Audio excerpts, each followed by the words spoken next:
Hello, dear viewer and listener, and people who are doing neither. And welcome to Bergkamp Wonderland. We are the Time Bandits, and we are here to let you know today is the day that football died. No more football ever again. We've just come back in time to let you know. So to bring you this sad news is 10 pints of Guinness, Mr. Davis from Wales. You all right, cheeky? It's been a long time since I've done 10 pints of Guinness. I got to be honest here. I like the sound. I like the sound of being a time bandit. I'd love to be a time bandit. Well, it's Chris he's one of the hairy little ones out of it. So, have you recovered from all that Guinness 10 years ago? Jesus, no, I don't think anybody ever has. It was the Jack Daniels afterwards that doesn't help. And when you're mixing something heavy and then shorts and then it's like a scene from The Exorcist. It was bad. It was bad. It was not my finest moment. But I lasted until it was 6 o'clock in the morning. I was good to go after that. Good. Well, yes, we would have been on time, people, but Jason and Gav decided to tell me a story because that's what they do. It's Gav's stories about being a traveller, wasn't it, Gav? You and your Mars caravan. How are you? I really don't like you sometimes, Dan. I don't even know why. In fact, I don't know why I like you sometimes. I really don't. That's what my mum said. You were busy chatting my mum up today, weren't you? Jace will be quite jealous because Jace and my mum have a little bit of a shindig going on, and now Gav spent 10 minutes talking to my mum. I'm a favourite, Jace. I'm the favourite. Let's get some straight, guys. Get it up. She'll pretend with a lot of you, but she loves me. I'm a favourite, mate. We share blood. We've both got a little bit of paddy. Do you know what I mean going on? You're both pipers. So, well, we're not. Yes, we're not you sheep botherers, are we? Well, hey, you're not good enough to be called that, are you? That's actually one of the words we've got blocked out on YouTube, so no one can put anything that is related to those evil little creatures. There's a level with Jace where you're allowed to say it, and when you get to this level that you're allowed to say it, you just don't say it. Even then, you don't say it. You don't fucking say it. Just leave it. There was a problem in the pub one night who thought he was being awful clever about that. I'm not sure if they've fixed his nose yet. It's like we're all old pros at this. We've all got the Gold Star Award of doing this for far too long. We have no running order. We've got 3 or 4 topics we'd like to talk about, and we will be taking questions from you. Oh, look at J Rob straight away. I'm not being funny, J Rob. You're a rock star, but for fuck's sakes. So how many bog rolls can we buy for €2, Jace? I don't know. Is that enough for a couple of sheets each? How many what? Bog rolls. You get a pack of, I don't know. I don't know. But J-Rob just does it every week. I don't know where he gets all that money from. I think he's selling toilet roll. Do you see that girl? Either that or hand cleanser. Yeah, that girl on the news. She got sent home from school for selling squirts of hand sanitizer at 50p a go. She made £9 and spent it on a kebab. That's the future of the UK, people.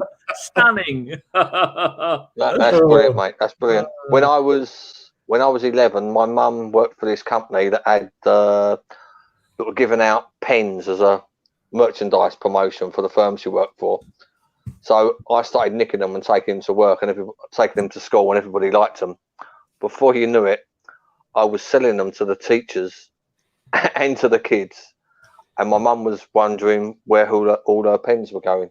But yeah, no, I done well out of that. That was my first bit of entrepreneurship. Well, nicking stuff and selling it. Will that be in your book that's coming out any day now, or are you going straight to pulping? I might just do an online audio version, Dan. Lovely. Now that's good to hear. And I'm just reading people's comments. Yeah. So as when we do these unplanned ones with no kind of running order, if you have a question, put it in the thing, and we'll try and read it out straight away or as soon as it's possible. It's we ready to oh dear. Yes, I shouldn't be reading those, should they? I should be asking the questions. Jace, what did you think to the West Ham game? Try and be nice. Don't upset anybody. Do you remember what it was? We beat them 1-0 in a god-awful game. Yeah, it was. We did the live show. It was painful, wasn't it? Plenty of possession. I think the problem Arteta's got is his personnel in midfield, because You know, in the past when we've played Torreira, we've struggled in the attacking third, but been very good defensively. Now without Torreira, and he's to be fair, he's chosen Ceballos anyway over Torreira in recent weeks. We're a little shakier going backwards defending, so therefore we're allowing a few more shots on goals. I think that's down to the players' initial instinct and the athleticism on the pair of midfielders. But we weren't great going forward either. But I think a lot of that was down to West Ham defensively. They played really well against Liverpool in the run-up to this game, and they hit a bit of form. Thankfully, Antonio couldn't hit the cow's arse with a banjo, so that's really nice. Or as one of the listeners put, he couldn't hit a barn door if he was inside the barn. That was brilliant, that was, wasn't it? If he's inside the barn. But, I mean, you know, what we saw was an awful lot of possession and not a lot done with it, which is a major issue. I thought the front sort of four were poor, to put it mildly. You know, for the goal, fantastic from Mesut to supply Lacazette and a great finish. Before Lacazette came on, I thought Eddie, he'd worked hard, but he's very ineffective. But I thought Mesut... It weren't Eddie's day, was it? Let's be honest. It just weren't Eddie's day. He was trying hard. It just weren't his day. Yeah, but look, let's be honest. Okay, he's in the position where he's learning the game. Okay, he's going to have a lot of days like this. But Pepe didn't have a good day at the office. Aubameyang didn't have a good day at the office, and neither did Mesut. And I thought Ceballos and Xhaka flattered to deceive. Lots of easy possession. Gave the ball away, not really under pressure too often. And they would. I think that's like I say. I mean, we've all seen hundreds of games like that over the last 10 years, where we're at home, we're trying to break down a team who are really, as soon as they lose possession, they're getting back into their shape of like almost a 4-5-1 or a 4-4-2, and it's very, very difficult to break it down.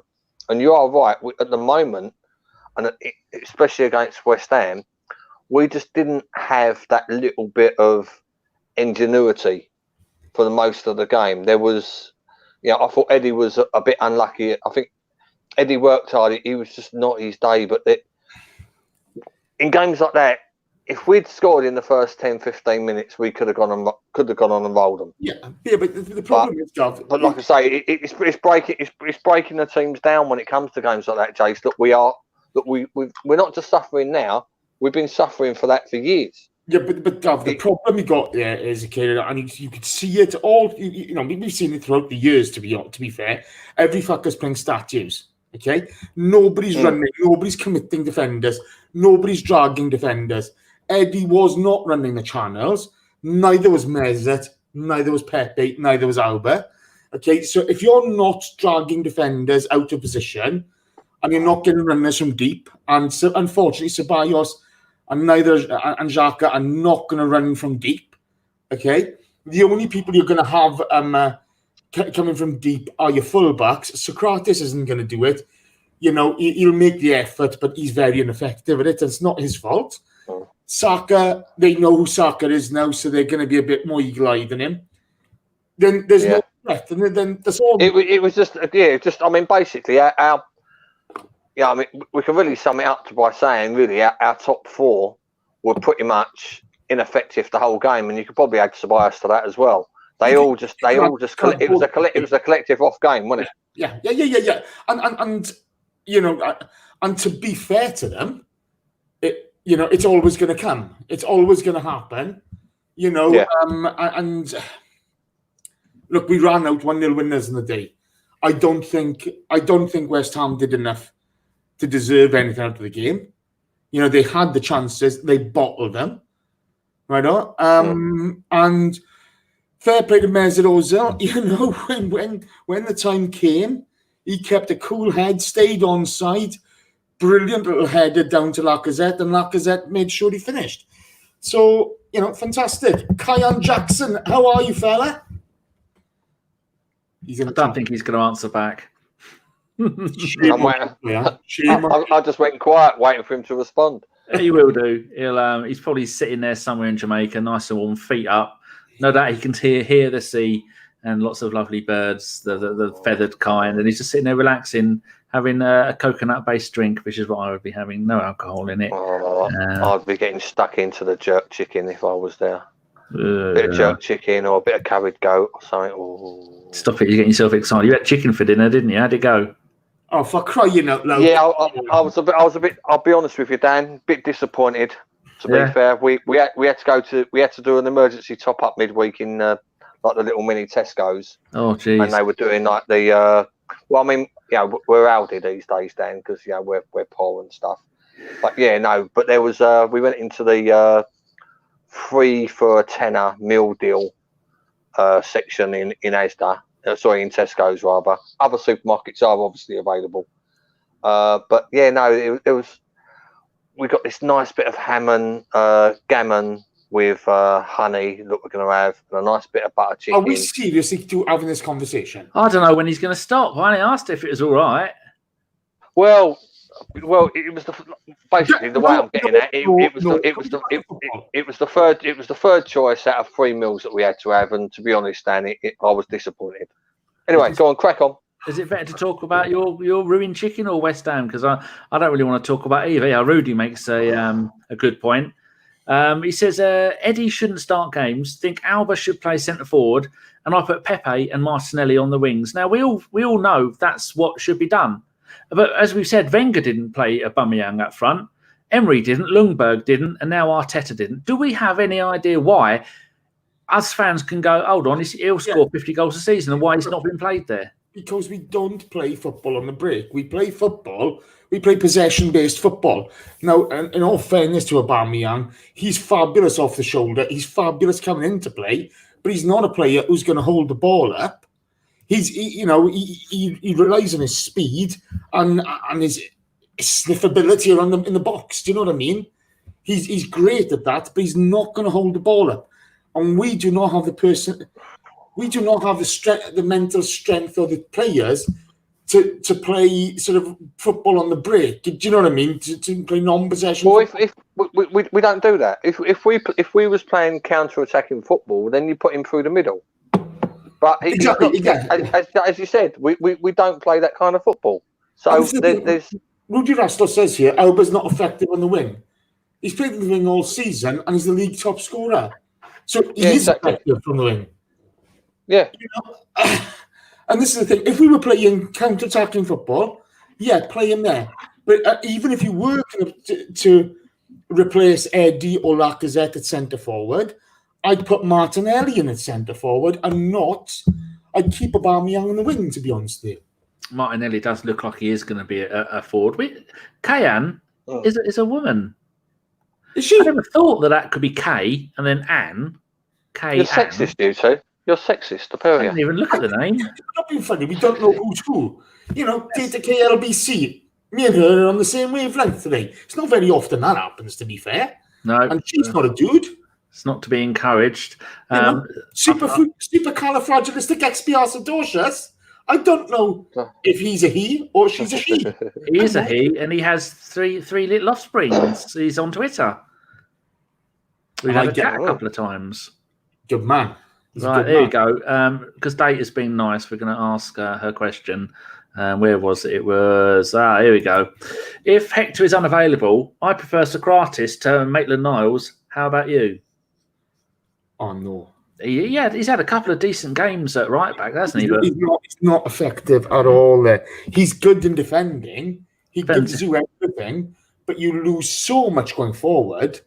Unfortunately, I don't know what's happened with them, AMN and Arteta, but I mean, something's gone a bit Pete's on, isn't it? Let's be honest. Yeah. And it's sad, but I mean, I'd love to see AMN back in that team because, in all fairness to Sokratis, okay, right? I'm not his biggest fan, right? But he's done he's given his all at right back. He's done really, really, really well. But you can't. No, the thing is, it's almost the way we set up at the moment, and the fact that against West Ham we didn't really have any. We didn't have a left back or a right back properly, did we? So in effect, with Sokratis on playing sort of right back, it almost gives Pepe the freedom to do whatever he likes. It gives him more freedom when he's going forwards, and when we're going forwards on the other side with Xhaka, we've got the protection where the centre backs can sort of literally move across and act like a back, three centre backs. So it works in that respect. As would you want it for the whole of the season? Would you fuck? But Maitland-Niles, I mean, you hear rumours and stories that come out, and there's stories that he's got a bit of an attitude, which I know we embarked on a previous podcast, that his mother actually got banned, didn't she, from going to the youth games. So, but there's been three run-ins with his mum. With one with was it Ken Fryer, or was it Dick Law? There you go.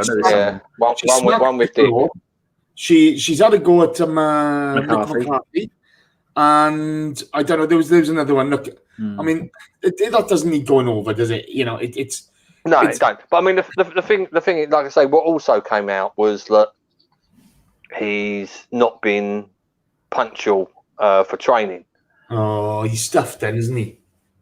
So, like I say, I mean, you don't know what to believe, because I mean, some people could be leaking stuff and all that malarkey, and Arteta doesn't seem to be the kind of fella that's going to be airing too much dirty linen in public, and it's not really the Arsenal way of doing things anyway. But you do hear little glimpses, but he's got. I think we said this. I think I said this on a couple of podcasts before.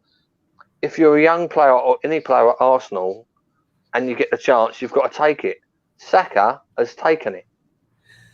Maitland-Niles, who's on, I think he's played like 70 odd games for us now. He's played 100 games for us now.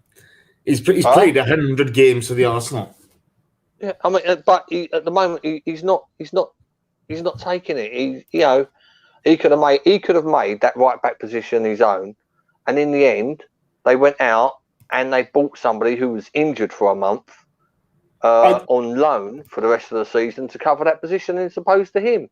So that there's something that they're not seeing. I mean, he almost comes across like he's a laid back character on the pitch. He seems, he's horizontal.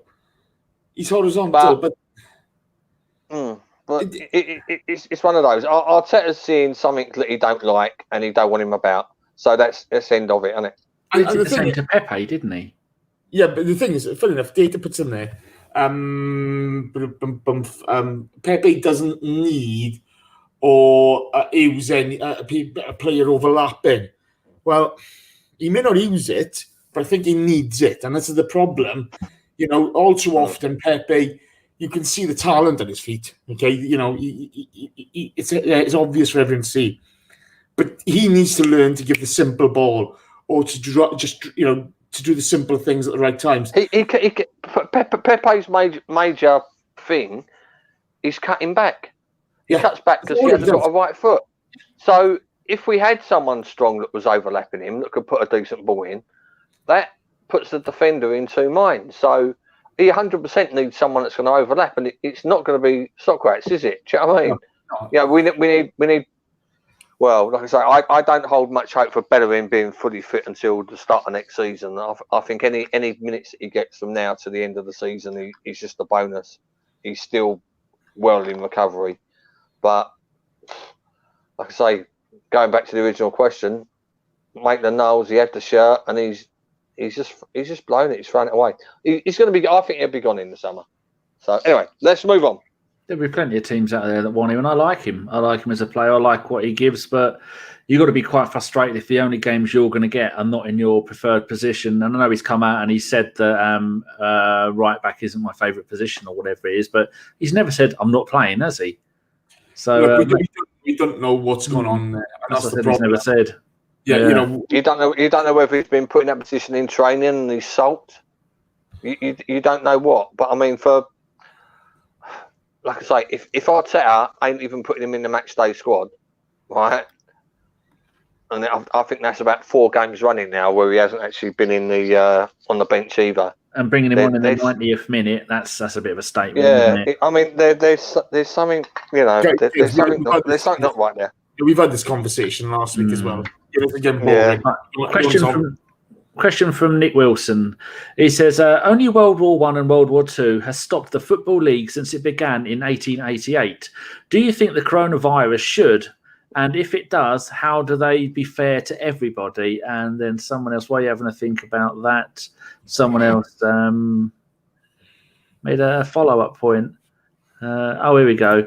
Loki says, how happy would you be to stop the league right now? Stopping the bin dippers winning the league, then finish the season in alphabetical order so we would be first or second next week.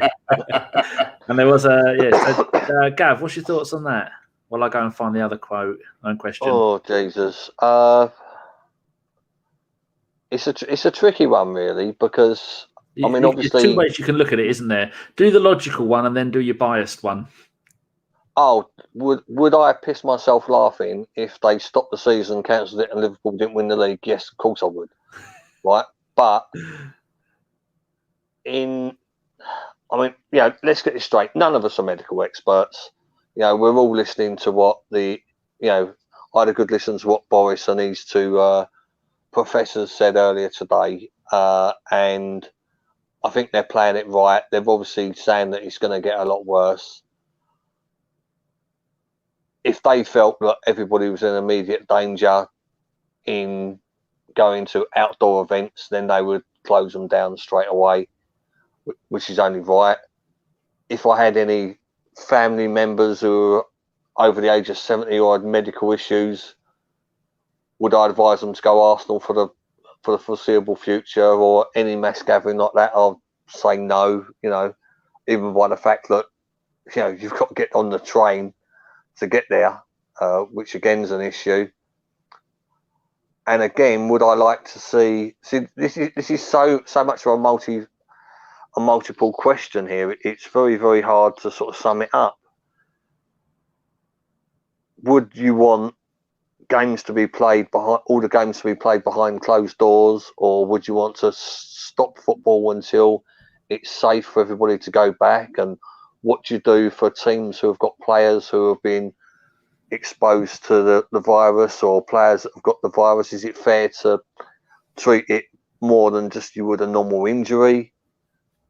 It really is a case of everything is changing by the week. The only thing that I could possibly say is even during World War II, football games were held. London League, wasn't it? Yeah, by London teams. There was army games. But that's over here and in France. That's a very different situation, isn't it? Of course, yeah. I mean, the thing is football is the biggest sport in the country. It's the national sport. So, given the choice of if everybody, for instance, got isolated, and everybody had 2 or 3 weeks off, how bored would we all be with no football on the TV? How much joy and pleasure does it give to everybody by the football being on? So purely for a morale of the country, I would say that football's got to be played for as long as physically possible. And if it goes behind closed doors, it goes behind closed doors. Obviously, ideally at that stage, there should be an agreement where all games are live streamed free to everybody. Because if it does get bad, and if it does get a lot worse, we're going to need something to take our minds off it and cheer us up a little bit, or indeed piss us off a little bit more. So it's a worrying times. But like I say, it's okay for the majority of people that say the only people that are really going to be affected are the old or the people with underlying medical conditions.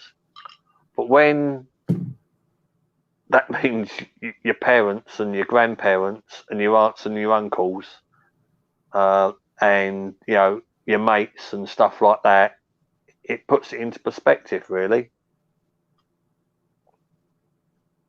I'm not sure if that's a long pause either, Chase. It could be a long pause. We could be about to make another point. We might have finished. Gav, when you're done, say over. Yeah, the problem is, Loki puts in here, more people die of DIY in a week. This is a minor flu at best. If it's a minor flu at best, okay, and it's not a flu, it's in the cold sort of family. I don't know how those differ. I am not a medical professional in any way, shape, or form. But you look at what's happening around the world. You look at travel restrictions in the US and Italy and Spain and all these things. There's no cure for this, okay? And until we build up vaccines or a resistance to it, it could cause devastation. It's already caused devastation to the markets. People are losing their money. People are losing their lives. It's a big, big issue, okay? Why is the UK government's tactics on this different to Spain and Italy? I suppose that's because they're at a different stage they're further down the line, aren't they? Yeah, they're further down the line, the growth of the virus, etc. Okay, in the US, God knows what happens with Trump. Listening to him, he's an incoherent idiot. Okay, so God knows what happens there. Everybody's going to have different perspectives on this. Ireland are doing things differently to the UK. What's right and what's wrong is not for me or any of us to say. Okay, whoever's the government at the time, they've got to make their decisions. I mean, maybe even Trump's doing the right thing. I mean, if he's not. All he's done is he's banning incoming flights and people coming back into the country that have been in areas with the high virus. That's why Mike from the Gooners pod, he came over here for 2 weeks to come and his yearly visit to the football. He's seen one game, the next game was cancelled.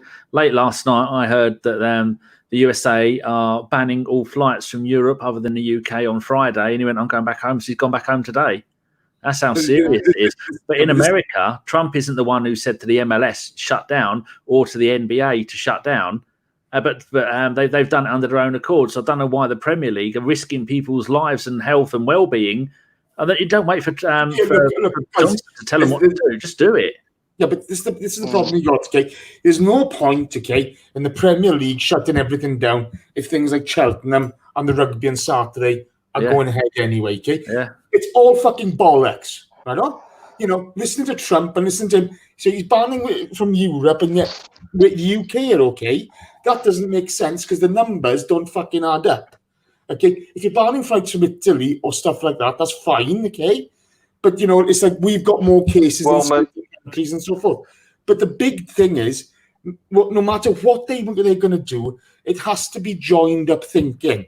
It has to be an unified response so that, for argument's sake, like somebody said, all gatherings of people over X amount is off, okay, and stuff like that. I don't know if they can stop football because you can be damn sure Sky, there's no way Sky are going to free stream it. There's no way that's going to happen, okay? They paid for the rights. It ain't gonna happen. Because there was reports going around saying that they're going to show all the Saturday games live on Sky for free. No. Well, no. The thing.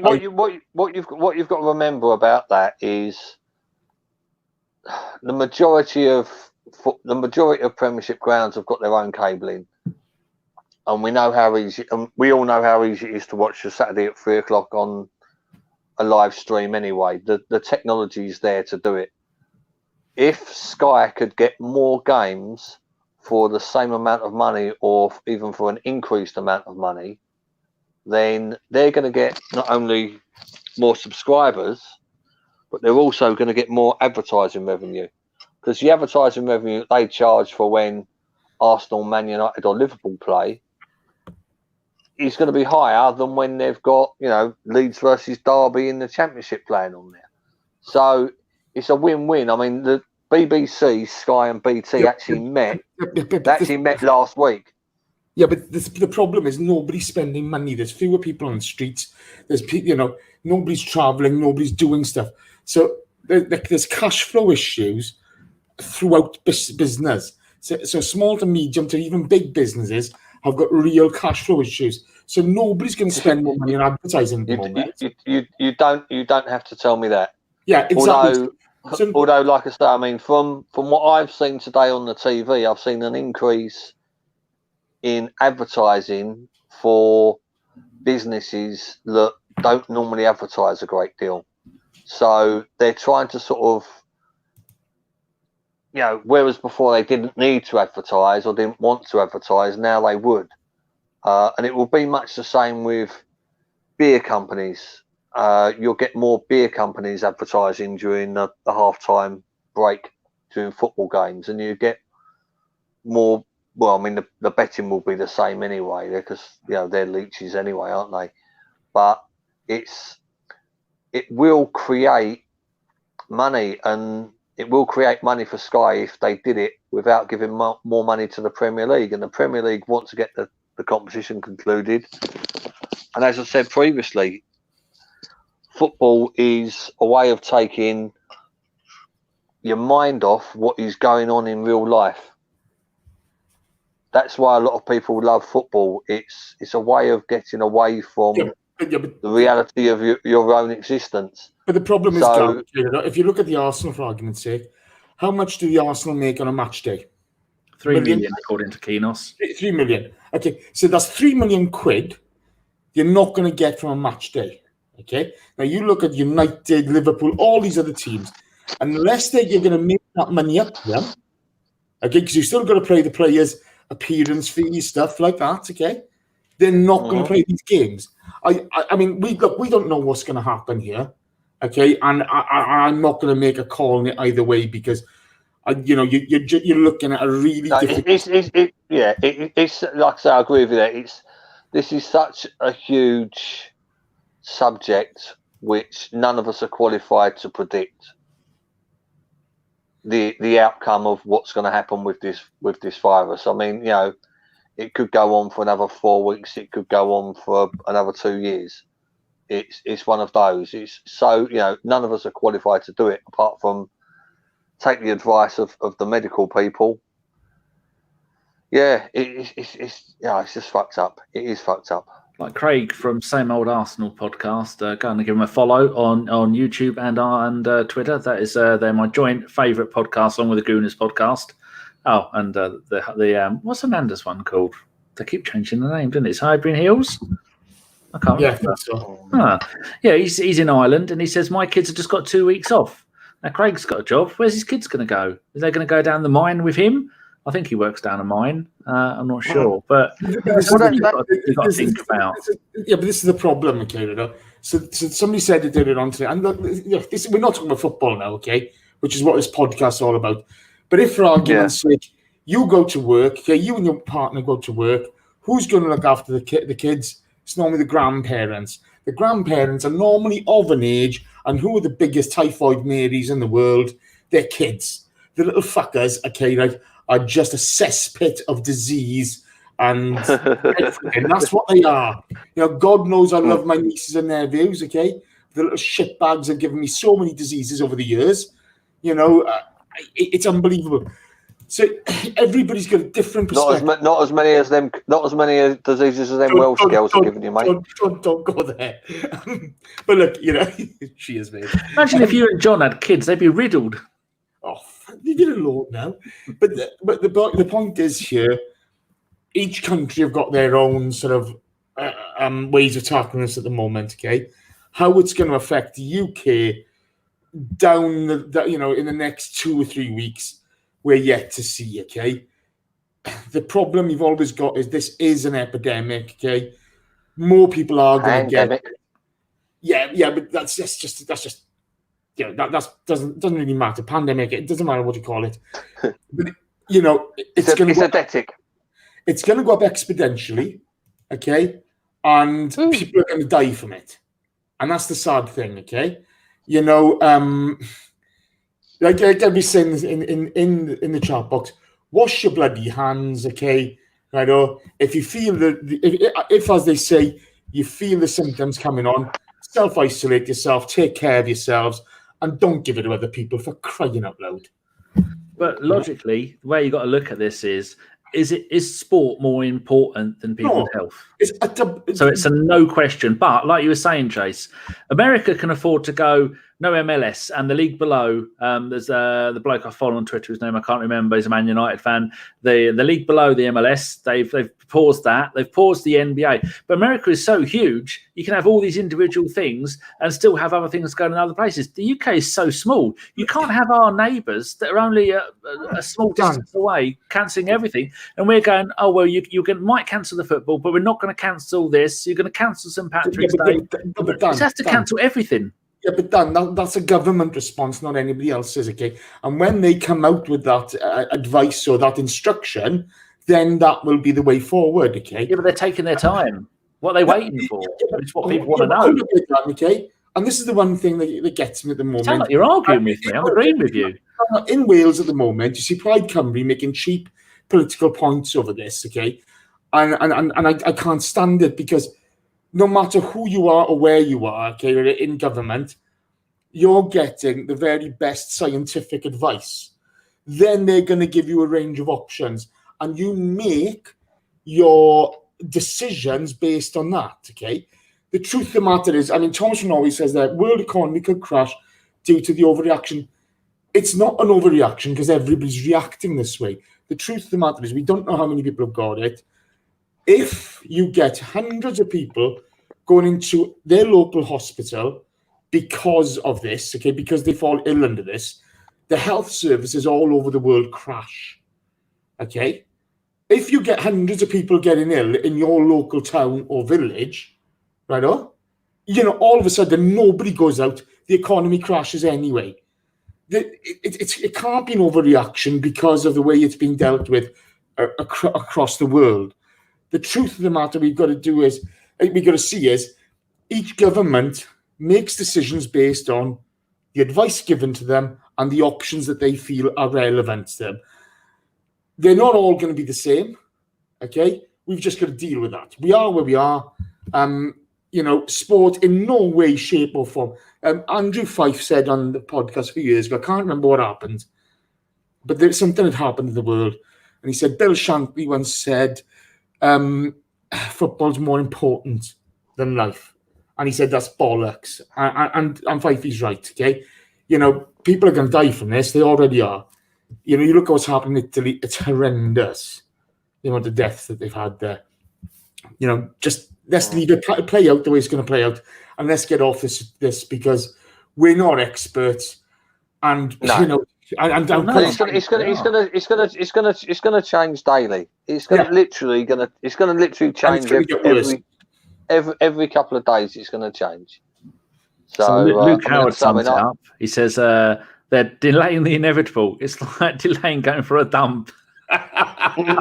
People don't think we're an expert. It's just our own personal opinions. But it's going to you're going to have to close it sooner or later. So I think they said there's various stages you go through. One is a protection stage, and then one is the dealing with it stage. They just don't want to deal with it yet. We're about 3 weeks behind mainland Europe, and you've seen how quickly Italy has had so many people passing away. But I saw I was reading some stuff about it. The people of retirement age in Italy is 36%. In the UK, it's 18%. That's why there's so many old people in Italy, and that's who it's mostly affecting. But now you've got Serie A players that have got it. You've got NBA players that have got it. Basically, where it started up, which is in Milan fashion district of Italy. Basically, what they did years ago was sold factories to China in exchange for the Chinese having rights of access and movement there. So basically, a lot of the Chinese were backwards and forwards to Milan. And that's why Milan has had it really, really bad, because they're getting it literally first or second hand. So that's kind of just like an economic view of looking at it. But, anyway, I think we should move on, unless we want to discuss fantasy billionaire land. If you had, and I'll ask this question to the people in the chat as well, if you were a billionaire, where would you take you and your family to self-isolate right now? You can come to my house, because if I don't let people in. Well, you let your mum in earlier. Well, she doesn't count. She's only little. And you'd want to go. It's not just where you're going to go; it's how you're going to get there, isn't it? And how many people you have to interact on your way there. Unless you can put on a hazmat suit and when you leave the house and wear it on the plane until you get there. But then, who's going to deliver the hazmat suit to you? I suppose it have to be a little island somewhere. You can just go fishing every day and live off fish and coconuts, or just put up with it. Just hopefully you'll be able to get away with it. Yeah. Fair one. Yeah, anyway, we move on. Made a good one. Oh yeah, if you want to know more about it, go to Joe Rogan, and he had a virus expert on this week. Shut up. And Sam Harris had another one too. What? Go on the government website, okay? Fucking hell! Please, can we move on?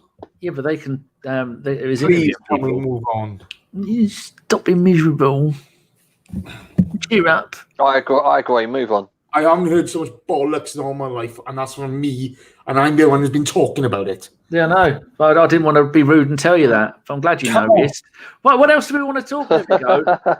Kate has asked a question. She says, pay Alba or sell Alba? I say pay him. Ireland's are bad places to be in a pandemic.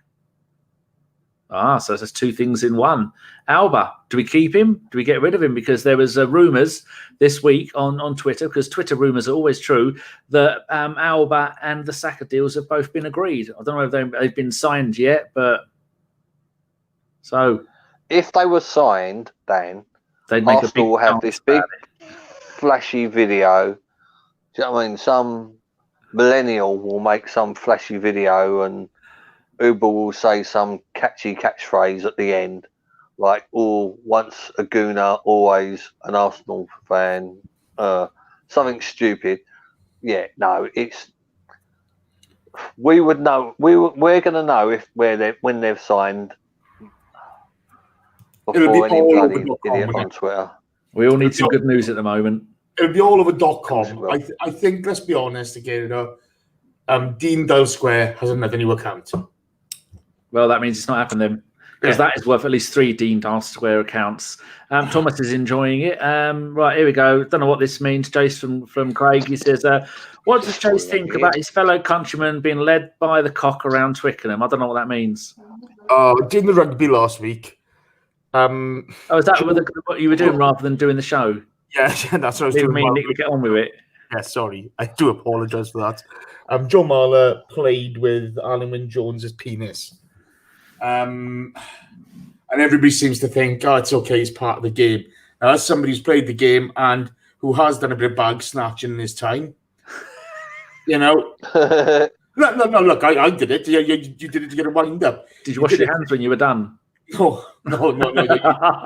You grab and you twist. Or was it mouthwash? You grab and you twist, okay? But don't go there. But when I did it on the pitch and people I know, if you get caught, you get sent off, and you get banned. I know, and the idiot has done it. And Joe Marler, a lot of people say he's a great bloke, and I've got no evidence to say any different. But there's been the gypsy boy comment from him in the past. There's been this now. He's a wind-up merchant. If you're doing that in front of millions of people on TV and in front of one of the biggest games of the year, you're a bit of an idiot. He should have been sent off during the game. And he's a 10-week ban. It should have been 12.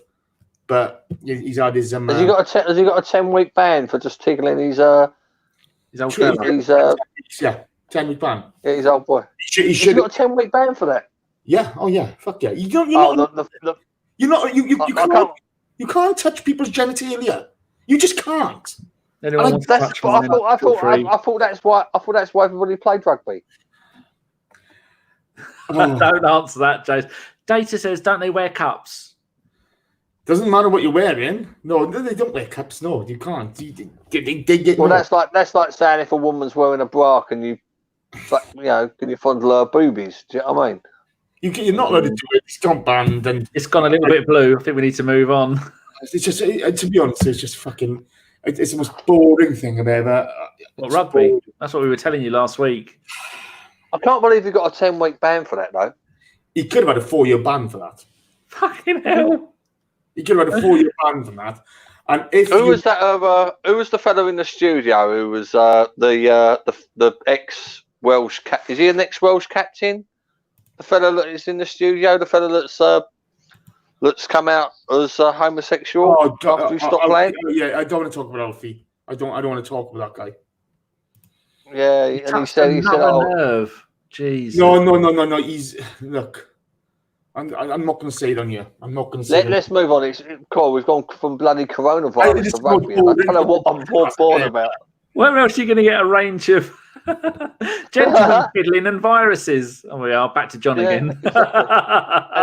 Well, welcome to an Arsenal podcast about viruses that nobody knows anything about, and an egg-shaped ball game where blokes touch each other's fucking John Thomases. Michael Hernandez has a question here.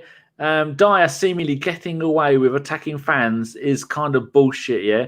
Well, sorry, I'm just going to come in on this. This is yet more proof that the Premier League is the most corrupt league on the planet.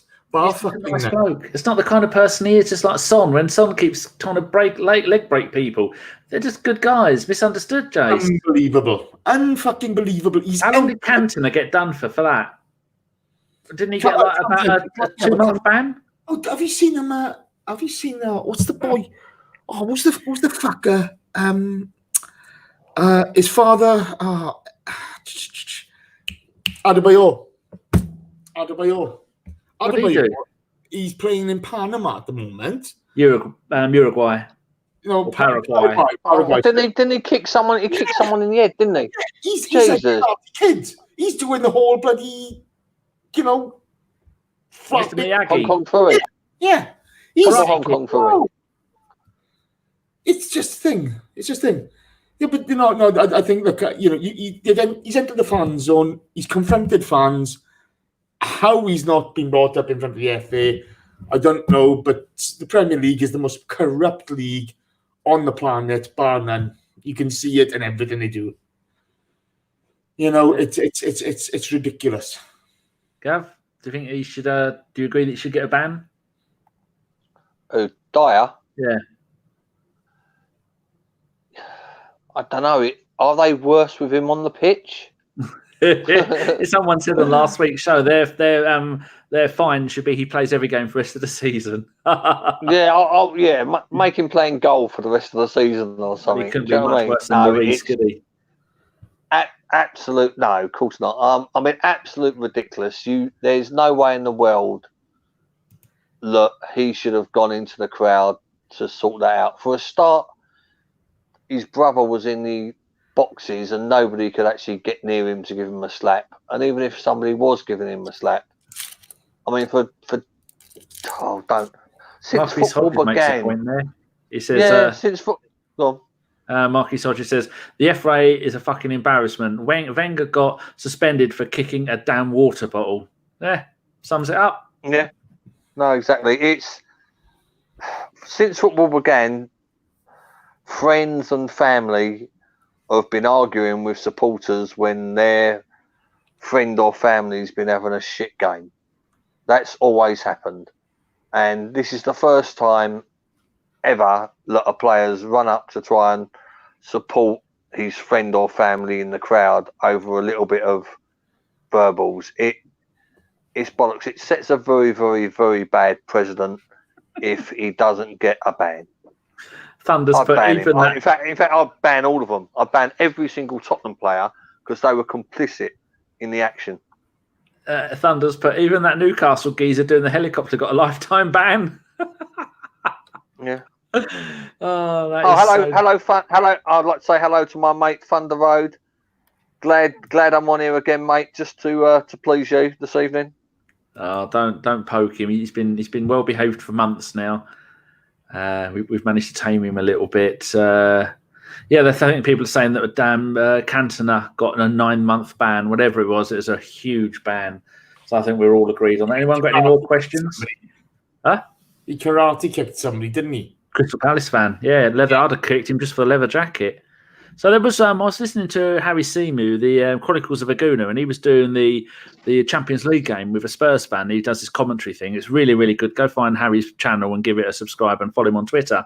And at the end of the match, they were just having a little chit chat that got really, really heated because Harry was saying, well, Jose has now lost 5 out of his last 6 games. I think he's had 5 draws, 5 losses, a draw and a win in his last number of games or something like that. And so Harry was pointing and saying, look, this is the same old Jose. Jose isn't the manager he used to be. So what do we think about Jose and what he's doing to Spurs? Obviously, it's fantastic, but it's the same old Jose, isn't he? Goes into a club, turns all the players against him, rinses them for a load of money. And the Spurs fan it's really good. I mean, I had to turn it off because the Spurs fan wanted to hit him. But it was just he wouldn't admit that what Jose is doing to Spurs is what we all said he would do. He'd go in there and he'd ruin. I mean, when he was at Man United, he brought in Pogba and Sanchez, 2 of the best players in the world at the time, ended up doing nothing with them. I mean, he won the Europa League. But then both of those players, Sanchez, well, he scored more goals on loan, I think, at Inter Milan already. He won the Europa League with Sanchez or Pogba, he didn't. He won that season before, yeah. Mkhitaryan had a screamer that season. He was excellent in Europa League. Look, I couldn't give a monkey's what Jose's doing at Tottenham, to be honest with you. Yeah, but it's funny. I don't care about them. That's all I care about is our form. You know, I just don't care about them. You know, they're a meaningless little club. You know, they're full of shit necks, you know, and you know, you get Dele Alli fucking acting like a wank stain every week. You know, you got Ndombele failing miserably. You've got Dyer thinking he's some sort of captain fucking clown. I don't know. You know, you got Harry dribbling the place up. I just don't care. Just don't care. Well, you know, when I say to Gav, what do you think, Gav? You know, you might as well get comfortable, Jace, because you've had your chance, and now you've ruined it. You don't care, Gav. What do you think? What do you think to Jose at Spurs? Like Dave Atkinson says, he's doing a great job. Give him a 10-year contract. I've got a certain amount of sympathy for him, to be fair. I do feel sorry for him as much as I can, really. I mean, Song and Harry Kane have been propping that shit-ass club up for a couple of seasons now. And everybody else around them has been mediocre and poor, and he's lost them two. And hopefully they'll both get sold in the summer as well. So he has come in at a bad time with their 2 only decent players being injured, which is fucking brilliant.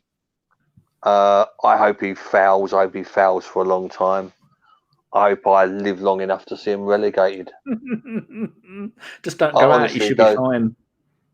Yeah, no, I mean, you know, words can't describe how much I hate everything and anything to do with that lot from Middlesex. I despise everything. There's nothing that, you know, I can give. But from a football perspective, Mourinho has been unlucky with them 2 injuries because they are their only 2 standout players. Selling Ericsson as well.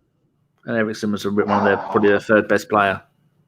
Yeah, it's one of those. It's, you know, like I say, it's very hard to put any sort of perspective when you're talking about that lot. But obviously, you have to say that, you know, he's been desperately unlucky with the only 2 bits of class he's got not being there anymore. And I hope they sell them, and I hope they go bankrupt. I hope they fucking turn it into a big supermarket, or indeed like a park and ride. That would be brilliant. Well, they got a stadium. Like knock the stadium flat, right, and turn it into a car park, right, and do a park and ride for Arsenal games. So you park there and you get on a bus that takes you to Arsenal, and then takes you back afterwards. Yeah, that would work. I'll sign up for that. So what's going to happen to the league then? Are they going to? Oh, if the options that you see, there was the Athletic were talking about it, and they were saying that the only real options that you've got is either have some kind of playoff system, which they're thinking of doing in Italy, because Italy went during Calciopoli. Italy went vacant title, no one's won it. They're not going to do that in this country, are they? So they either stop it now and go Liverpool are champions, or they go, there's no title at all. So which way around should we do it, Jace? If you had to be fair, if you had to be someone, say if you were someone who didn't like football and you looked at the current situation, what would be the fair thing to do? I don't give a monkeys, to be honest. I mean, if you're gonna, we don't know how long this thing's gonna last. Okay, you don't know how long it's gonna last. So, you've got the Euros, which looks like it's gonna be postponed for a year. Okay, in the summer. Women's for 2 years. So the women's could be postponed for 2 years. It has massive knock-on effect. I think it could get to a stage where it's just a case of, right, that's it. That's the end of the season. But then you have the television contracts to take into account. And the one with Sky in the Premier League is the biggest one out there. And BT Sport and all the other providers. So, how they're going to deal with all this, I have no idea, to be honest, because it's so complicated. It's so intertwined and everything being done and dusted. And the amount of money involved in it is phenomenal. So, if you haven't played, Nicky Wilson's made a good point. You can't relegate teams that still have a chance of staying up, like Norwich. So, if you haven't got any relegation, you can't have champions either. And also Liverpool haven't mathematically won the title. If they had, then maybe you could say give them it, but they haven't mathematically won it. Well, I have a solution. Carry on. I haven't. Right. Okay. Right. End of season now. There's no champions. Then what you do is you take an average from this season and the last 3 seasons for who goes into Europe next year. That's how they do it in South America. You then have a 1919 style vote for who gets relegated and who gets promoted. And hopefully it goes the same way as it did in 1919 and Tottenham get relegated. It's simple. Yeah, the people didn't know because no one's got the votes for them. We finished 6th, didn't we? Yeah, and Thunder Road, I do watch EastEnders, and please no spoilers in the chat box, otherwise I'll get Danny to kick you out. Well, yes. I was just looking at the league table. Liverpool are 25 points clear, and there's 27 points left in the season. They're 25 points ahead of Man City, and Man City can still get 27 points. All Liverpool needed was one more win, and then they would have mathematically have won it. But you can't relegate teams. And a huge thing is the amount of money for those deals. Not only with the likes of Sky and BT paying billions for the rights to show the games, you've then got all the season ticket holders that are going to be owed 4, 5, 6 games. Then normally, if we pay for a certain number of games a season, you either get a refund, or do you normally just get money off your next year's season ticket? There's the thing, Dan. Yeah, I mean, basically, when you get a season ticket, you get, I think it's 26 or 27 games that you get a year. I think it's 26. The Premiership, 19 Premiership games and 7 Cup games. If there isn't the full allocation of Cup games, which there won't be this year, you either cancel your season ticket and you get a refund of those 2 games, or those 2 games are put on credit for when you renew your season ticket the following year. Yeah, which is more money lost for the clubs. Yes. But a strange quirk, I can't remember his name, but I did retweet it earlier on Twitter. A fella went through the terms and conditions. If we're playing an away game and the game gets cancelled or supporters aren't allowed entry for any reason, you get a full refund of the ticket costs. If a home game gets played behind closed doors, according to Arsenal's terms and conditions, you do not get a refund. Oh, so if Arsenal's, that's from the Arsenal terms and conditions on buying tickets.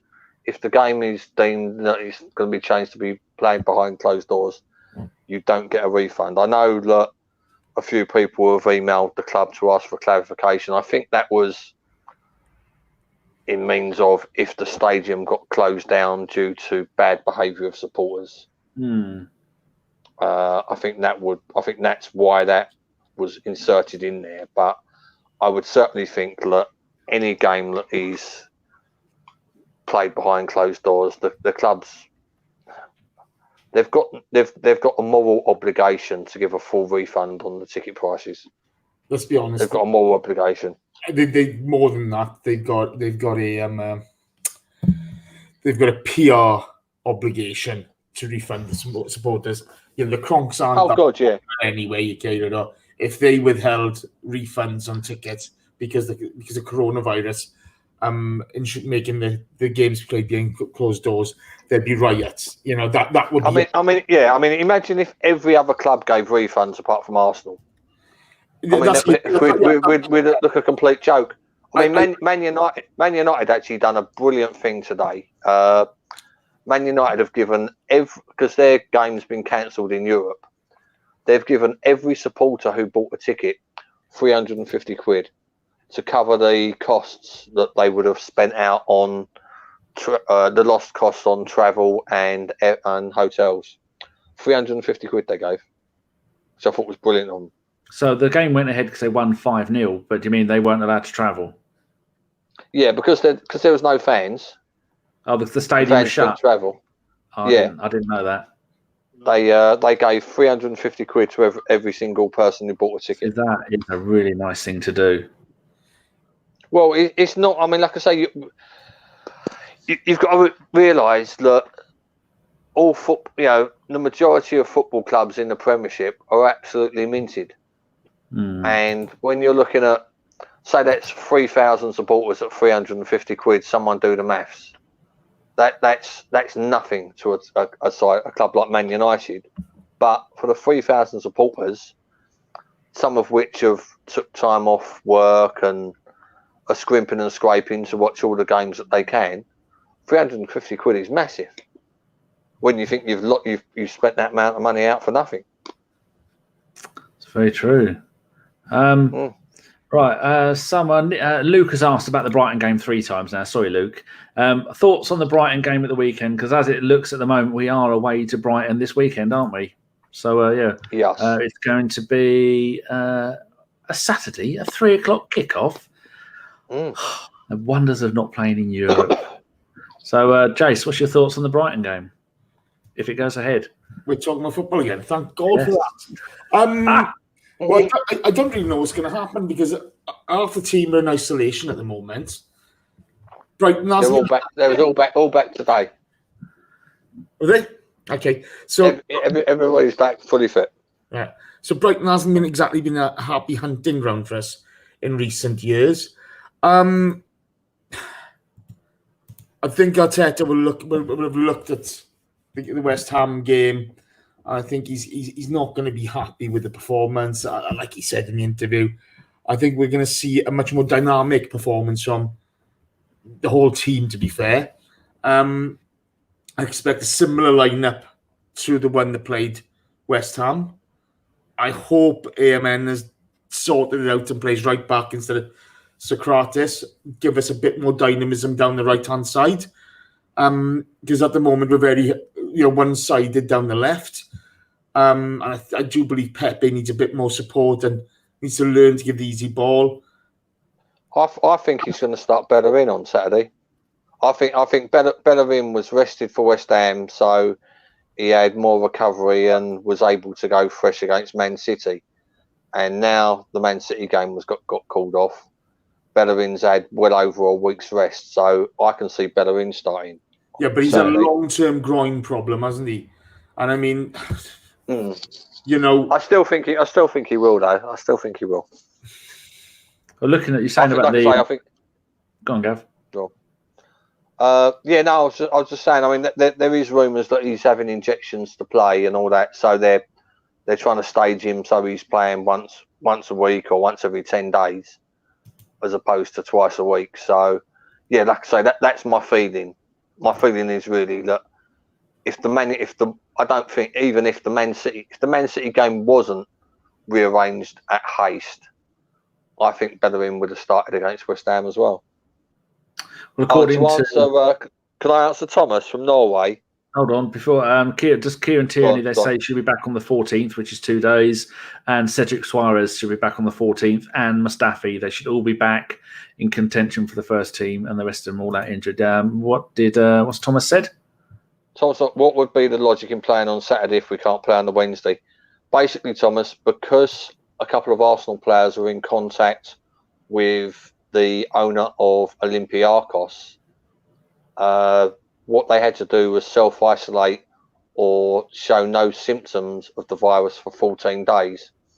The Man City game was the 12th day, which was Wednesday. That's why it was called off. The Man City game was the 13th day, which is why it was called off. But to be fair, Arsenal didn't want to play that game. They was unhappy that it was called off. It was called on that quickly. Such short notice for the fans, wasn't it? Yeah, I mean, you've got to feel sorry for fans that have lost money on trains and hotels and all that. And I even helped my friend get I'll tell that story later. But yeah, lots of people have lost money on it. But yeah, it was because the Man City game was the 13th day of people should have started showing signs of any sort of infection, and because nobody did, the Brighton game's on. Anyway, I think we're going to fucking stuff them because Brighton are shit. Well, Jace, you were saying about we haven't been too good with them. It's their third season in the Premier League. We've beaten them in the first game, and then they beat us. Last season, it's 2-1-1 draws, and this season they beat us 2-1 at our place when we were 5th of December, when that was almost peak Emery. So what do you reckon the result's going to be if it goes through? I think we win 2-0. Yeah. Brighton in the league at the moment, they are 15th.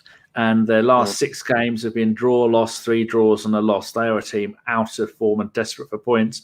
As we all know, we're the only unbeaten Premier League team this millennium. Millennium? We got to use century. Decade, then. If only it was this millennium. This decade. Yeah. So I agree with the pair of you. I think we're going to beat them. A couple of times when we've had trouble against them in recent seasons, they had that big bloke up front, the big bald one who can't run. Murray.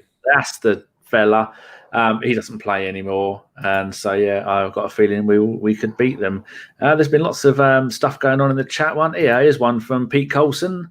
He says, "Could non-football be a blessing in disguise for the Arsenal? We can get our lengthy injuries sorted, and Arteta gets the time he badly needs to get us playing the system that he wants." Jace, it doesn't make a blind bit of difference, to be honest with Pete. You know, you look at it. Year on year, we think we're going to change with injuries, etc. You know, last season you had Big Bob Holding, and Hector with the cruciate ligament business. This season is Chambers. You know, we buy Tierney. He was injured with another injury. Unfortunately, he picks up the shoulder injury as well down the line. There's just some. I don't know what the hell it is with us. We just seem to be desperately unlucky with injuries. I think more football is what we need at the moment. I think, you know, this run into the end of the season, we've got a chance. I know it's a slim chance, but there's a chance of getting fourth. And if you're Mikel Arteta, you know, you've got to be aiming for that. You've got to be, right? Because if you don't, you're the wrong guy for the job. But I'm more to the point, he gets a chance to find out, right, who am I going to keep for next season? Because I hear an awful lot of people giving their opinion on who the club are going to keep and who they're going to sell. The truth of the matter is, Mikel Arteta's decision would be very different to ours. And that's a massive one. Where do we need to strengthen? You know, for me, it's the midfield. But only regular football is going to show that. And, you know, he's going to see the good and the bad and the ugly of everyone. So, yeah, you know, unfortunately, I don't think no football will be good for us. I think it'll be another setback, actually. It has been a season of fits and starts, hasn't it? We've never had as soon as we had a half decent run, then we had the winter break in February, and now we've got this going on. So, as a player, Gav, you don't want to have a 2-week gap between games all the time, do you? No, they'd be going crazy. I mean, and like I said, I mean, when we was, again, I think I mentioned it on a podcast back in December or January that why are we having a mid-season break? We should let the weather decide. If we didn't have a mid-season break, we'd be well up on games, and they could quite easily have it now. Players want to play. They want to play football. They get the ump when they don't play. If there was a break now, and the players are all fully fit, and they said, "Oh, there's no football for 2 weeks," they're still going to have to go for training every day. They're still going to be setting. We're still going to be having a word with Watford for a practice game and stuff like that. The games have got to come. The way I see it is, we need games coming thick and fast right now. We need at least one game every 4 or 5 days on average. If we do that till the end of the season, it's going to bode well, because it means we would have progressed further in the FA Cup. We've, like I say, we've just got to keep piling them at them. Just keep getting the games going, and it's what we need. It's what the players need. It's what the supporters need. It's what people in this country need. We need to be seeing things that are going to take our mind off shit. Luke makes a good point here. He says, must be hard for the players mentally, considering we've won 3 league games and pretty much stayed in 10th position. Yeah, that is a bit weird. So, best form in the league out of this. But to be fair, okay, the players were the fucking arseholes who got us in this position in the first place, along with that clown Emery. You can't have it all way. I've defended these players quite a lot because Emery was such a fucking awful coach. I couldn't believe people defended him. The shit was there to be seen by everyone, okay? But those players are just as culpable, because they're the ones who went on that pitch, and they're the ones who screwed it up.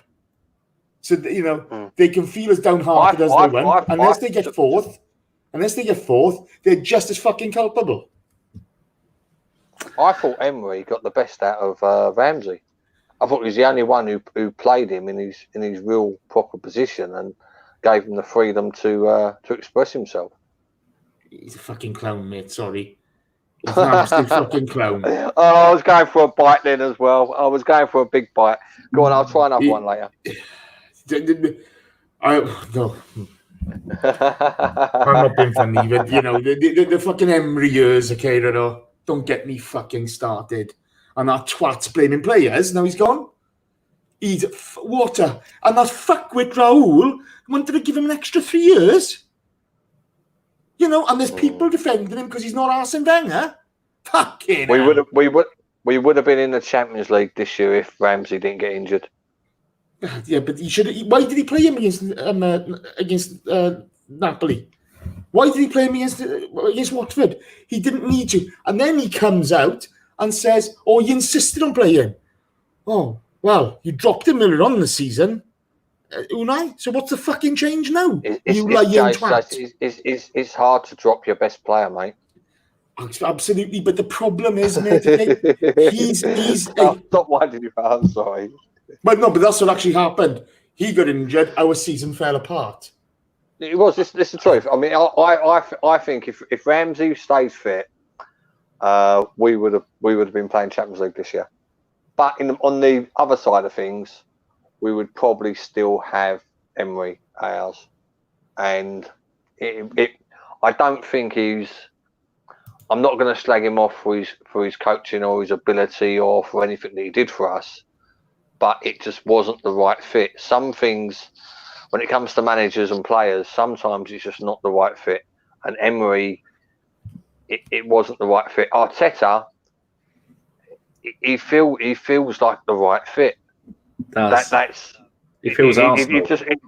It feels, yeah. I mean, I know, like I say, he's not a Georgie Graham, is he? I mean, he didn't win the double before joining us. He won half the double. Well, yeah, the shit half. Not that I'm slagging off the FA Cup, so I love the FA Cup and the FA Cup, blah, blah, blah. But, I mean, you can't compare Arteta's playing career at Arsenal with George Graham's playing career at Arsenal. It's, that's ridiculous. It's like, that'd be like comparing bloody Henry to bloody, Sonogo. But it does feel the right fit. And I think that if Arteta had taken over straight away from Wenger, I don't think it would have gone as well as it's going, or it seems to be going at the moment. So it was timing, but everybody knew that, you know, it was such a huge change when Wenger went that whoever come in was going to fail, because there was just too many changes with the way that the club is set up with regards to the system that we've got now with a director of football, and where we had the system before, which was a Wenger dictatorship, and then obviously we had a Gazidis going, thank God. So, you know, there's been so much uproar behind the scenes, and so many, you know, staff members, some that have been at Arsenal for 20, 30 years, that also got sacked at the same time as Wenger. Whoever took over was, you know, gonna suffer. I mean, even the fact that once Wenger went, the person that was in charge of arranging coaches and travel got sacked at the same time. So there's a new person dealing with that side of things. There was just so that doesn't many affect the little coaching, things. Gav. That doesn't affect the coaching. He won 22. He didn't lose to 22 games, but when it came to the sharp end of the season, he fucking bottled it. He didn't have a clue what he was doing in Canada. You could see He went last season. He went, yeah, of course he did. He went all out for the Europa Cup, and it fucked up. But like I say, you know, by the end of the season, we were down to bare bones of players. And but I'm not being funny. I'm not having this. And we'd lost Ramsey. And like I say, as you know, Jace, Ramsey was huge. If we had Ramsey now instead of Ozil, we'd be in a hell of a lot better position. Oh yeah, but I'm not being funny. We're trying to blame Arsene Wenger for Unai Emery's failures. Unai Emery fucked that on his own. He fucked it. He fucked it good because he's a clown. Okay, the guy's a fucking imbecile. He didn't know what he was doing. You don't like him, do you? Well, I'm not being funny. It's all there for everybody to see. All you had to do was watch the fucking way we played. It just took some people longer than others to stop supporting the Arsenal manager. Even though some of us knew this isn't looking good, we still supported him because he was the manager. Hey, I wanted Unai to do well. Okay? Oh, yeah. I backed that appointment all the way. And he watched the football we were playing, and he just wondered, when was he going to develop it? And then it was clear to see, okay, he didn't know what he was doing. And you know, playing Guendouzi. It did stop the rot, though. I mean, I know we've slipped back this year, but, you know, I do think we're going to finish in the top 5 this year anyway. But, you know, Emery did stop the rot. When you're coming in after a manager like Wenger, or when you come in a manager after Fergie, you really are going to struggle, because he had to clear half the club out of players, didn't he? He didn't. It was never his job. It was never his job to sign. Well, that's the thing. It was like I say. This is bullshit. Last season wasn't just, and the beginning of this season wasn't just an Emery issue. You've got, like I say, there was so many changes of staff throughout the whole of the club that it was going to have issues. Yeah, I had no. There were so many changes, and then you've got an owner who doesn't even come over here, who sends his son over instead, and you know, there was so many issues, and there's so many issues with regards to how the club's run that it was always going to happen, that it was going to fall apart once Wenger went, because Wenger had so much control over other areas of the club, which makes the players feel more comfortable. And Emery was just a coach. Just the coach. And Emery was just put in there to coach the side. And like I say, you know, I stick by it. If we had no injuries to key players, we would have done better last year than finishing 5th just by 1 point, which was up from 6th or 7th when the last season of Wenger, and losing that final. Do we want to go over those last few games again? Do we want to go over those last few results again? Because, you know, I'm sorry, but Unai Emery had every chance. You can't just. Do you think we would have done better in the last few games if Ramsey was fit? Of course. Well, there you go. End of conversation. But he didn't, because he played him when he clearly had issues, because he was too stupid not to give him a rest. So, either way you look at it, right? There it is. Well done, Unai. You fucked it. Well, there you go. That's that not sorted out.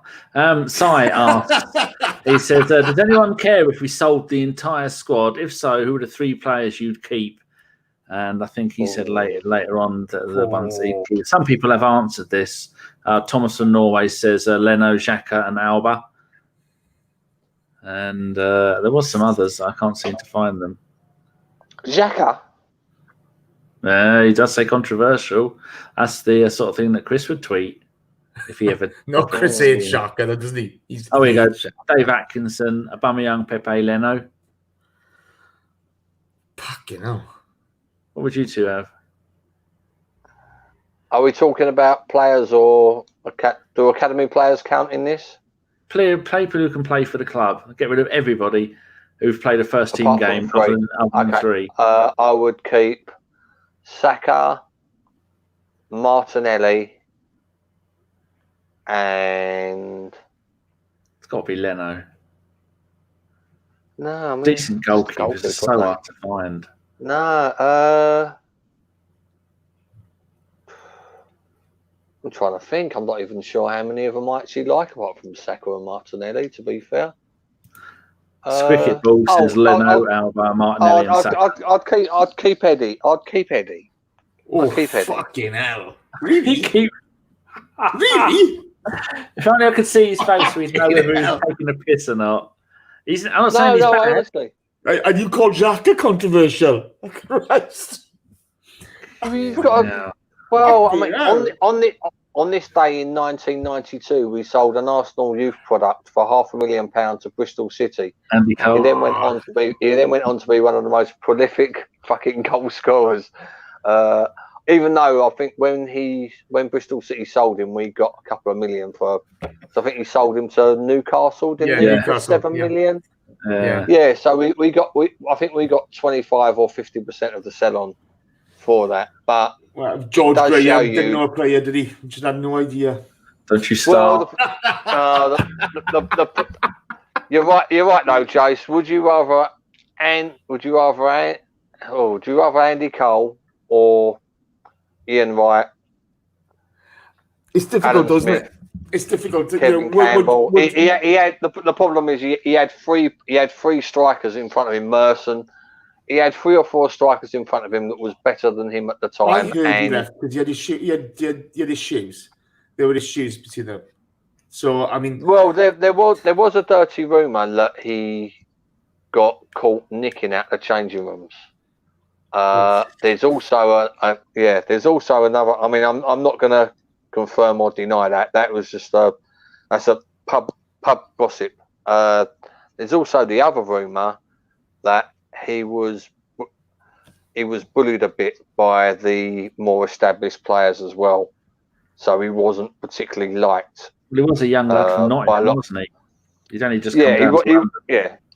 He wasn't particularly liked by the how can we put it, the Tuesday club or the Thursday club or whatever they bloody. Well, his own teammates didn't like him, didn't he? Dwight York used to hate him.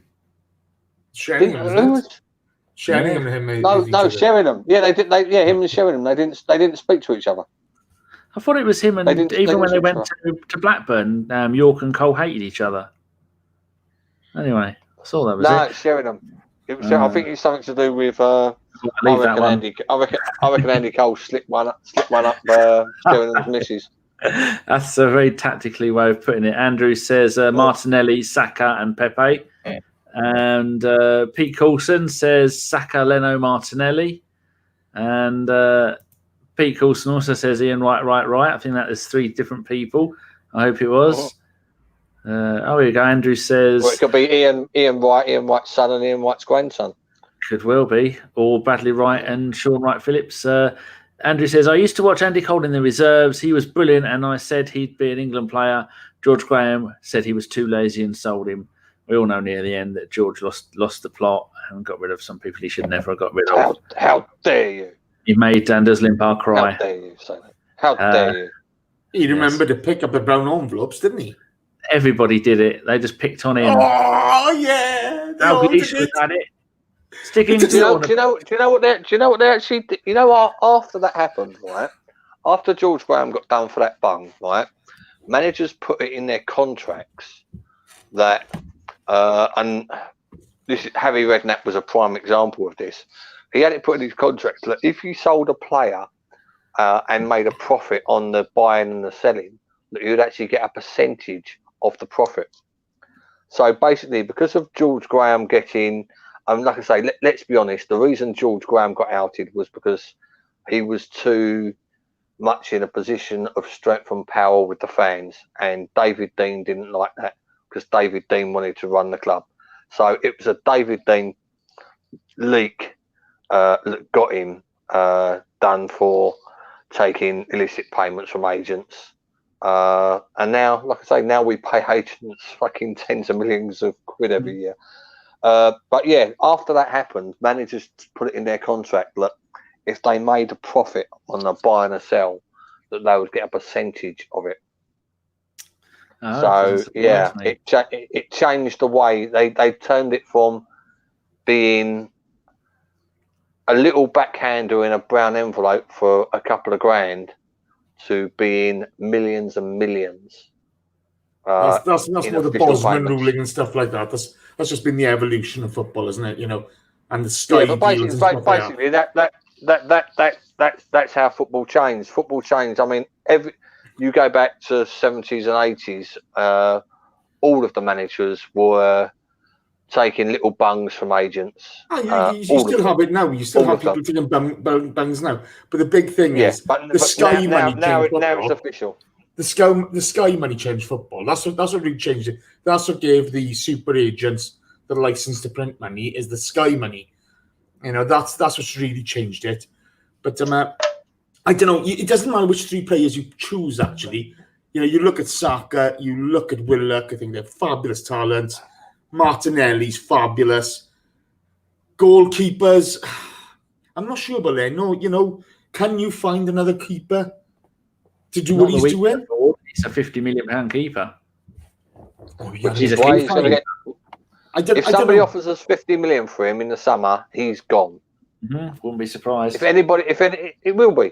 Because, like I say, because you can get, as Jace was trying to say before we've interrupted him, you can get a player, you can get a keeper as good as Leno for 20, 25 million quid. Don't ask me for names, but you know you can. They're as somebody once said, goalkeepers are like drummers. They're at the back, and you only notice them when they fuck up.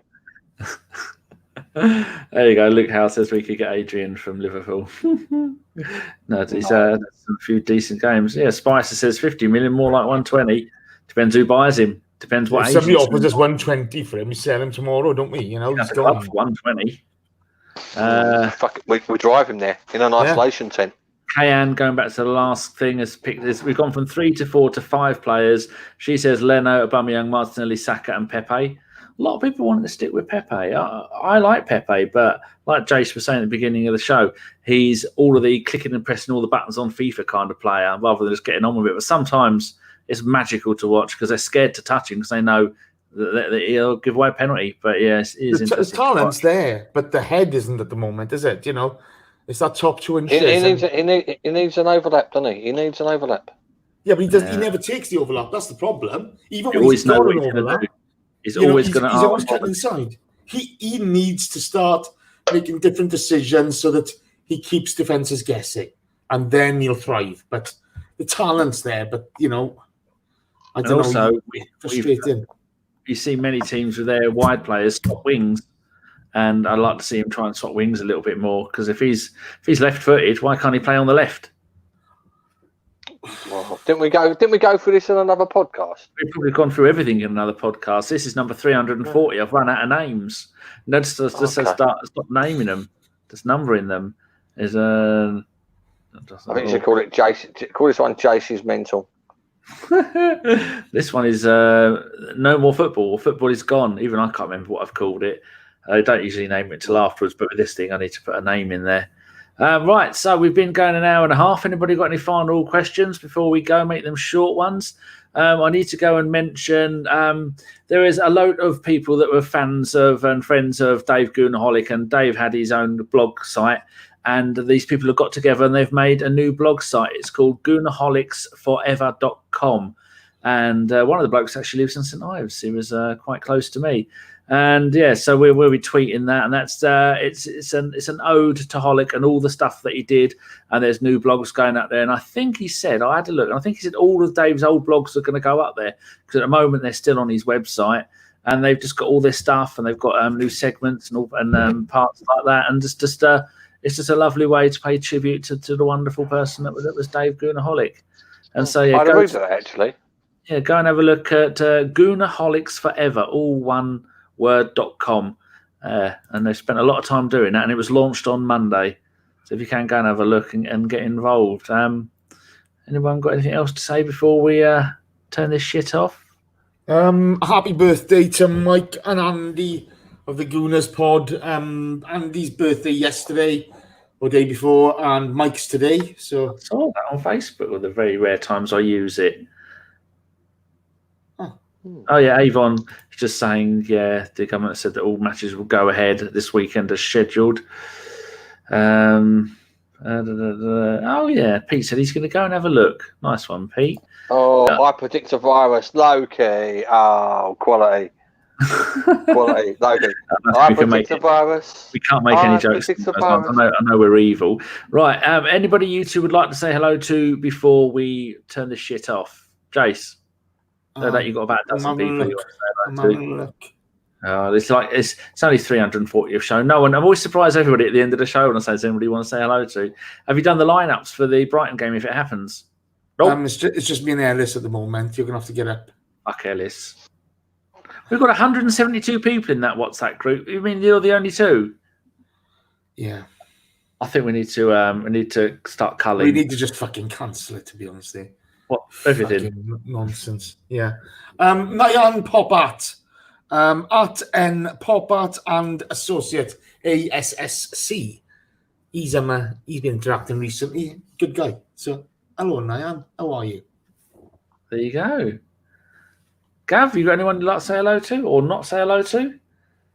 I would like to pass my best wishes on to Thunder Road for his positive comments towards me this evening. And to the fact that whilst I'm irrelevant, he respects my life. Your right to exist. My right to exist, yeah. So I appreciate that, Thunder Road. And I can't wait to come on here next time. And I'll probably give you a shout out again, mate. So chin up. It's nice when you see fellow carbon-based life forms being nice to each other. That is a wonderful thing indeed to see.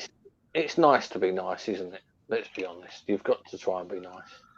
Oh, there you go. Final word from Kayan. She says, "Have a blessed night. We'll link on Saturday if we have a match. # Gunners for life." What better way to end the show? So thank you very much, everybody in the chat box who joined us. Sorry it's not as organised as usual, but I think when you've got people that have been doing this for years on there, we don't really need to have much of an agenda. It's just us trying to say things not to get Jason too angry. It's like watching like boiling eggs. You've got to be careful. You don't give it too much heat or we're all going to be in trouble. Jace, thank you very much. You've been yourself. Jace. You've aged 10 years. Can you just switch his shit off? This is listeners. I do apologise. This has been a load of bag of wank tonight. I am sorry. Yeah, well, I'm not fucking laying blame. I'm just saying this has been awful. This has been fucking awful. You've been most of it. Yes, man. You've done all the talking. Fucking rubbish, boys. Let's get this off. I'm embarrassed by this. Oh dear. Right, Gav, thank you very much for being on your 400th show in a row, it feels like. Oh, yeah, no, like I say, I'm just like, you know, I love you, Jace, and I'm just so happy I've annoyed you this evening. Oh, Jace, if they cancel the French league, do you reckon the Dirty Pirate? What excuse for the Dirty Pirate have for not coming on then? I'll be on a stream. Oh yeah, fuck it. I forgot about that. Right. People, thank you very much. This has been a Bergkamp Wonderland. We are all off to build a tent in the garden, sellotape it up with gaffer tape, and live on dry pot noodle for the rest of our lives. Thank you very much. Oh, hold on. Stop. Hold on. Kayan is predicting and is going to say she's going to be sending over food to Jason. And I'm wondering what I've got to do for a nice bit of like jerk chicken and maybe some curry goat. I don't think she's going to answer you, Gav. So yeah, any answers? It's all right for you, Jace. You've already been promised some ackee and saltfish. Do you know what I mean? I don't even know what ackee and saltfish is, but I'm looking forward to that. Roast bread fruit as well. Nice. Sounds good. Very nice, mate. Very nice. You like I say, my golden rule in life is if you get invited to a West Indian christening or wedding, you go for the food. You just go for the food. Nobody like saying no. Everywhere, you know, but it's like it's nice. I've had curry goat before now. Oh, lovely. I can't. I'm not a fan of it. I got to be honest now. I always turn it down. I keep on thinking of Billy Goat Gruff. I can't do it. No, I can't do it. Oh no, don't. There used to be a like you get the food vans outside the grounds and all that. There used to be one that used to turn up in Hoxton when I lived in Hoxton on a Saturday. Telling one of your stories. No, but it just used to do. Don't cut me off yet. It just used to do West Indian style cooking, and it was lovely. I used to love it. Used to absolutely love it. Every week, every time that Sean's mum's other half, Julian, comes down, his family are from... Oh, telling another story, are we, Dan?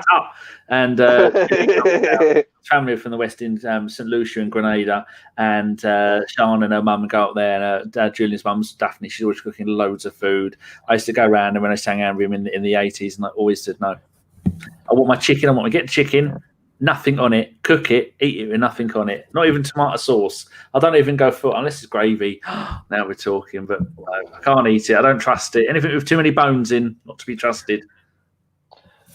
Mental. There you go. No bones, as my nan once said whilst eating fish. On that bombshell, good night, everybody. Say good night, Jace. Good night. Switch this shit off, Dan.